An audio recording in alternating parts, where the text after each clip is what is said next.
kalian sudah lihat video tadi kan? Nah, apa yang muncul dalam benak kalian ketika kalian mendengar kalimat pertahanan nasional, perang, tentara, atau polisi? Nah, sebenarnya pertahanan nasional itu lebih luas daripada itu.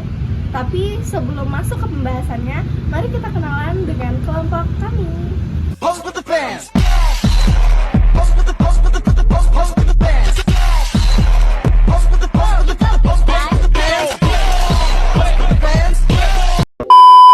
Kak, videonya di sebelah sini, Kak. Nah, jadi udah tahu kan siapa-siapa aja yang bakal muncul dalam video ini? Ingat nggak nama aku siapa? Benar, Alicia. Nah, jadi apa sih sebenarnya pertahanan nasional itu?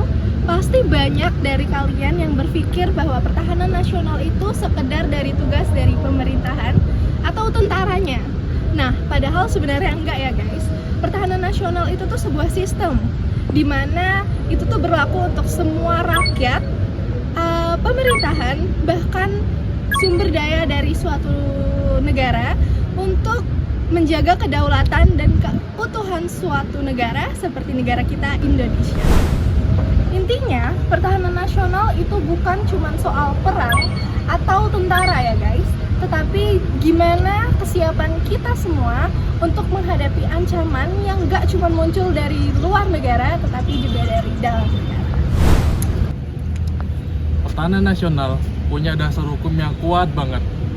Dalam Undang-Undang Dasar 1945 Pasal 30 Ayat 1 disebutkan, setiap warga negara Indonesia berhak dan wajib ikut serta dalam menjaga usaha pertahanan negara dan keamanan negara. Proklamasi kami, bangsa Indonesia, dengan ini menyatakan. Selain itu juga ada Undang-Undang Dasar 1945 tentang Pertahanan Negara Nomor 3 Tahun 2002 yang tujuannya melindungi dan menjaga kedaulatan, keutuhan wilayah, serta melaksanakan ketertiban dunia segala bentuk ancaman. Dan di dalam sistem pertahanan nasional ada 3 komponen utama. Apa aja? Ayo kita simak. Untuk komponen yang pertama ada TNI atau kekuatan militer kita.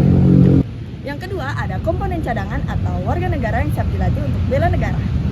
Dan yang terakhir ada komponen pendukung atau semua sumber daya nasional termasuk kita.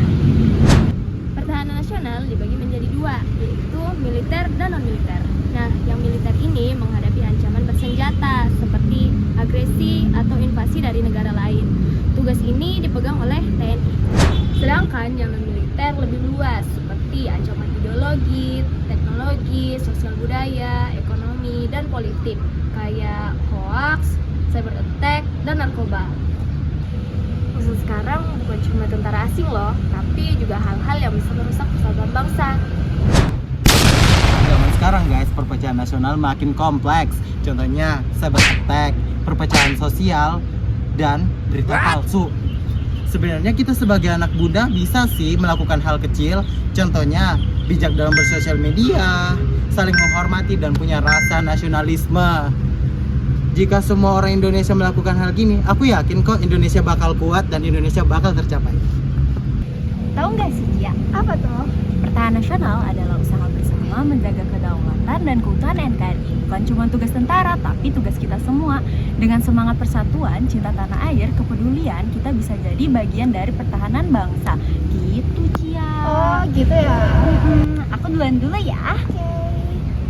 Nah, gimana guys? Sekarang udah dapat gambaran yang lebih luas kan soal pertahanan nasional? Karena kekuatan Indonesia itu nggak cuma dari senjata, tetapi dari kesatuan Indonesia.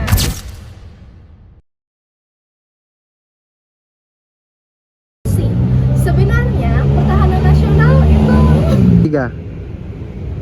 Heh, kok Bapak Gus rambut? berdayanya. Karena stop. Kompleks. Contohnya Bagian dari pertahanan bangsa. Kayak gitu, Cia. Oke.